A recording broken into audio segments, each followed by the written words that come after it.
추석 응급실 대란에 대한 위기감이 엄청 지금 커지고 있는데 정치권이 이제 모처럼 여야 의정 합의체 구성 논의에 나섰습니다. 추경호 박찬대 여야 원내대표 또 우원식 국회의장이 함께 비공개 회동을 했고요. 또 해당 상임위, 복지위, 교육위에서 서너 명씩이 참여하는 방안 검토 중입니다. 그러나 이제 의료계 참여는 여전히 좀 불투명한 상황이고요. 의협은 2025년 또 2026년 의대 증원을 다 백지화해라. 2027년 증원부터 재논의해야 한다. 이런 입장입니다. 이제 정부가 1,509명 증원을 확정한 2025년 의대 정원부터 원점에서 논의한다는 것을 참여 전제 조건으로 내걸었는데 글쎄요, 이제 오늘부터 당장 수시 원서가 접수되지 않습니까? 그래서 정부는 그건 건드릴 수 없다. 이런 확고한 입장입니다. 다만 2026년부터는 합리적 근거를 의료계가 제시하면 숫자에 구애받지 않겠다. 이런 입장입니다. 양측 입장의 핵심 차이는 당장 2025년 의대 정원을 결정할 수 있느냐 여부인데 또 여기에다 이제 의료계는 장차관의 파면, 대통령 사과 또 이것까지 주장을 하고 있습니다. 자, 박원석 의원님. 예. 글쎄요, 이거 의료계 이 조건이면 이 대화가 되겠습니까? 그러니까 참 어려운 상황입니다. 여야정 협의체가 구성되는 건 한 걸음 진전이 됐습니다만 정작 당사자인 의료계는 그에 대해서 지금 동의를 안 하고 수용을 안 하는 상황이고 결국 2025학년도 정원부터 원점에서 백지 상태의 논의를 해야 된다라는 주장인데요. 근데 정부가 이미 이제 정원 발표를 해버렸기 때문에 이걸 다시 흔들게 되면 그 자체로서 위법한 일이 될 뿐만 아니라 또 입시 현장에 여러 가지 혼란을 줄 수밖에 없다. 이런 물론 이제 이렇게까지 일방적으로 정원을 발표하고 밀고 온 원천적인 책임이 있습니다만 그런 현실적인 사정이 있고 지금 시점에 다만 또 의료계의 반박 중에는 이런 내용이 있습니다. 지금 3,000명이 유급을 해요. 1학년 의대 1학년. 그렇죠. 그런데다가 원래 정원 3,000명에 1,500명을 더해서 4,500명이 입학을 하게 되면 내년 의대 1학년 정원이 7,500명이 됩니다. 제대로 교육하기 어렵다는 그걸 거죠? 교육할 수가 없다는 거예요. 지금 그 교육에 대비한 인력 확충이나 이런 게 전혀 안 돼 있는 상황에서 일대 혼란은 마찬가지다. 근데 이런 항변이 있어서 또 그 항변도 일견 일리가 있어 보이거든요. 그래서 저는 아예 원천적으로 의제에서 배제하기보다는 열어놓고 일단 의사단체를 테이블에 앉혀서 논의를 해야 되지 않을까라는 생각이고요. 장차관 경질 문제는 이게 이제 여론이 악화되는데 또 당사자들의 불신이 누적되는데 사실은 뭐 이 정부 담당자들의 좀 부적절한 발언이 그 사태를 악화시키는 원인의 역할을 한 측면이 있어요. 그래서 장관 차관 뭐 둘 다 경질을 하게 되면 일선 공무원들 여론이 또 굉장히 나빠질 가능성이 있거든요. 아니 정부 방침에 따라서 일을 했는데 뭐 이랬다 그래가지고 책임을 지우면 그걸 수용할 수 있겠냐 이런 이제 또 반론이 있어요. 그래서 그것도 제가 보기에는 당사자들이 좀 물러나는 형태로 장관이 됐든 차관이 됐든 적절한 선의 타협점을 좀 찾아야 되지 않을까 싶고 여당 쪽에서도 이 문제를 좀 처리를 해서 강경한 좀 의사 단체들의 입장을 누그러뜨리고 대화로 복귀할 명분을 줘야 된다라는 의견이 있기 때문에 그거 좀 가만히 돼야 될 것 같아요.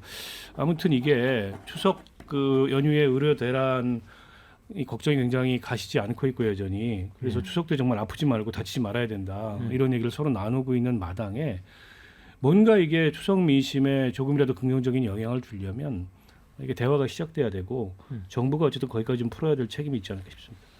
네, 교수님. 네. 그야말로 이제 뭐 암초에 걸린 그런 상황인데 뭐 뾰족한 방법이 생각나는 게 있으십니까? 예. 그래서 저는 말이죠. 이번 입시는 뭐 정원이 딱 정해졌기 때문에 손을 못 댄다라는 게 정말 100% 맞는 얘기기는 한데 이게 지금 생명을 담보로 의사들이 그 저항을 하고 있단 말이에요. 그 와중에 죽어나가는 사람들이 우리 국민들입니다. 제가 이틀 전에 제 아는 지인이 응급실에 갔다가 이제 몇 군데 뺑뺑이를 돌다가 마지막에는 이제 119에서는 이제 뺑뺑이 몇 군데 돌다가 이제 가버린다고 합니다. 그래서 네. 사설 구급차 안에서 7시간을 기다리고 뒤늦게 이제 수술을 받다가 돌아가신 사례를 제가 들었는데 네. 뭘 연세가 많으셔서 돌아가신 것도 있겠지만 사설 구급차 안에서 대기를 하면요 1시간에 또 9만 원을 내야 된답니다. 네. 이런 뭐 총체적인 생명에 대한 이런 문제 또 경제적인 문제까지 겹쳐서 응급실 위험이 다가오고 있는데 그렇다면 어떻게 해야 되느냐? 대화를 하는데 정부가 자꾸 의사들을 자극하지 말고 무조건 우리 대화를 한번 해보자라는 이런 접근을 해야 될 텐데 계속 합리적인 대화를 마련해와 내년은 안 되고 내후년부터는 합리적인 대화를 마련해와라고 명령적인 지시를 하니까 의제 의사협회 대변인 그 여자분이 이런 말도 안 되는 얘기를 하고 있다고 싸늘하게 또 외면하더라고요. 그래서 저는 정부가 대통령의 의지가 워낙 강하다 하더라도 대통령을 설득시키든 간에 정말 터놓고 대화하는 국회에서도 지금 이루어지고 있지만 용산의 자세부터 좀 바꾸는 이런 게 국민의 생명이 지금 정말 위험한 상태에서 의사들을 돌이킬 수 있는 상황이 아닌가 생각이 되는데 근데 당장 제가 오늘 황당한 게 어젯밤에 윤석열 대통령이 한동훈 비대위가 아니죠. 지도부의 친윤계 최고위원들을 하고만 밥을 먹었다. 이런 얘기를 나오면 의료 문제에 대해서 한동훈 지금 대표하고 생각이 다르다는 얘기란 말이죠. 그래서 저는 한동훈 대표의 접근 방식이 좀 옳다고 생각이 됩니다. 어떻게든 이걸 한번 막아보자라는 거거든요. 조금 더 용산이 좀 더 넓게 한번 생각하는 게 어떨까 하는 생각이 좀 듭니다. 네. 고준석 대변인이 먼저 기회를 드려야 될 텐데 네. 지금 이런 급박한 상황에서도 우리 정국 교수님 말씀으로는 대통령이 좀 마음을 확 열고 그렇게 뭔가 문제에 접근하지 않고 있다 이렇게 비판하시는 것 같거든요. 근데 그 만찬은 이제 제가 듣기로는 그러니까 친윤계 범친윤계의 최고위원 한 분하고 이제 다른 분들 뭐 중진 의원 이렇게 그러니까 이 의료 문제하고는 상관이 없는 겁니다. 이게 뭐 한동훈 대표만 이렇게 떼놓은 그런 것이 아니고요. 예. 그것을 여기에 연결시킬 필요는 없다고 생각하고 전 기본적으로 의사 선생님들 존경합니다. 헌신 없이는 할 수 없는 직업입니다.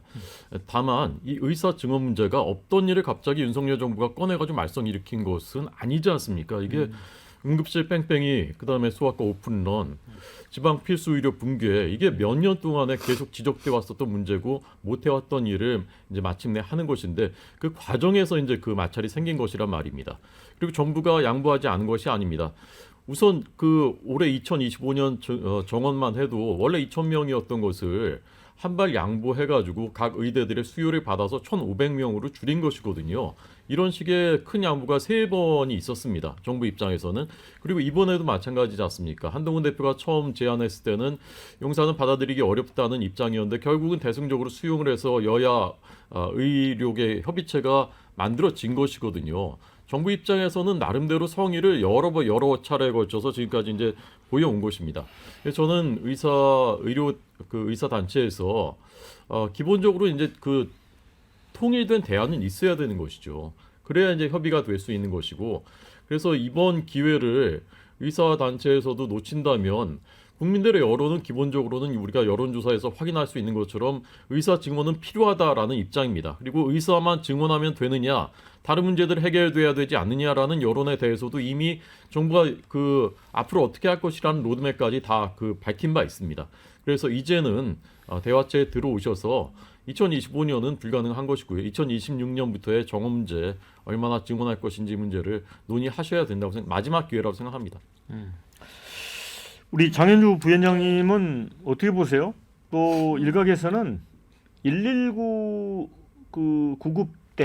구급차를 불러도 잘 오지 않는다는 얘기도 있더라고요. 네. 그 이유는 뭐냐면 싣고 가봐야 응급실 뺑뺑이를 하기 때문에. 그렇죠. 네, 그런 얘기도 있어요. 앞서 이제 정 교수님 말씀 네. 주신 것처럼 119 구급대가 와도 어차피 전화 돌려도 병원이 수십 군데가 안 받아주는 게 지금 현실이기 때문에 구조대가 사실 해줄 수 있는 게 없다라는 거예요. 전화를 해서 못 받아준다고 했는데 밀고 갈 수가 없는 지금 현실이거든요. 사실 그렇기 때문에 119 구조대도 사실상 지금 굉장히 많이 힘이 빠진다, 굉장히 많이 정신적인 고통을 겪는다라는 뉴스도 나오고 있습니다. 그만큼 사태가 심각한데 글쎄요, 저는 목적이 정당하다라고 해서 어떠한 수단도 모두 다 정당화되는 건 아니라고 생각합니다. 이재명 대표도 그런 얘기를 했어요. 의대 정원을 증원하는 방향 뭐 전반적으로 봤을 때 바람직할 수 있을지는 모르겠는데 규모나 기간에 대해서는 용산이 너무 요지부동인 차원이 있다라고 말씀하셨거든요. 국민들도 그렇게 보시는 것 같습니다. 지금 결국 의료개혁이라는 이 목적에 대해서는 다들 공감하시지만 그 방식에 대해서 과연 지금 용산 대통령실이 하고 있는 방식이 과연 맞느냐에 대해서는 국민들께서 다 동의하시지 못하는 것 같아요. 2,000명이라는 그 숫자에 너무 고집하고 있다는 측면도 그렇고 마치 의료계와 지금 뭔가 대치 상황이고 경쟁을 해서 누구 하나가 이기는 상황 그런 게 아니거든요. 이대로 가면 다 죽는 상황이 되지. 이게 누가 뭐 대통령실이 이기고 의료계가 지고 이런 지금 게임이 아닙니다.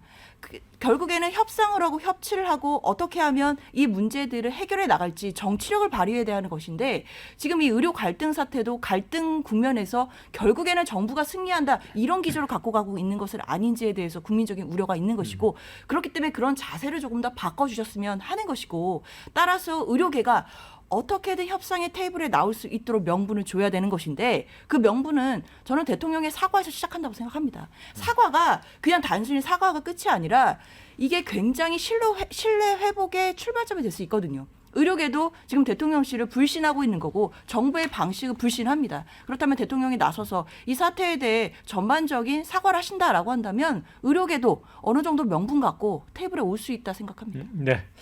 자, 저희 댓글 좀 소개를 해드리면요. 추석 연휴에 아프면 안 된다 이런 의견을 제일 먼저 주셨고요.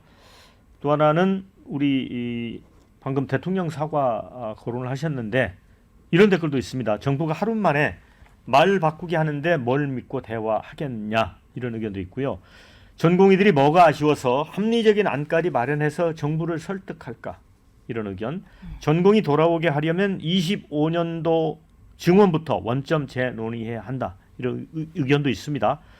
자, 그런데 반면에 의료계도 이런 식으로 계속 목리만 부리면 역풍 불 거다. 일단 테이블에 앉아라. 이런 의견도 주셨고요. 역풍은 이미 불었지만 결론적으로 의사들이 승리한 것 같다. 이제 의사들은 그런 것조차도 역풍조차도 두렵지 않은 듯하다. 이런 의견이 있습니다. 박민수 차관 경질. 조건으로 의료계를 대화의 장으로 이끌어야 할 듯 이런 의견도 주셨습니다. 자, 그런데 이제 또 논란이 군의관들이 이제 일부 어려움을 겪는 이제 응급실에 이렇게 투입이 됐었는데 이들이 또 근무를 거부하면서 복지부가 징계를 두고 이제 고심을 했는데 곧바로 또 번복하는 등 혼선도 빚었습니다. 이런 부분들도 이제 앞으로 추가 군의관이 배치될 텐데. 뭔가 좀 신중치 못했다는 느낌도 들고요. 네. 아니, 그러니까 굉장히 급조된 방안이었던 거죠. 응급실에 군의관 배치한다는 것 자체가. 그리고 군의관들은 어쨌든 군 복무 중인 혹은 군인 신분인 그런 의사들입니다. 그래서 그게 보건복지부 소관이 아닌데 보건복지부가 뭐 가라 마라 말 안 들으면 징계한다 이럴 수가 없어요. 그런데다가 이게 뭐 그렇지 않습니까? 그 어떤 뭐 음식의 장인도 자기 주방을 떠나면 실력 발휘가 안 되는 것처럼 자기 진료실을 떠나면 의사들도 굉장히 낯설 수밖에 없어요.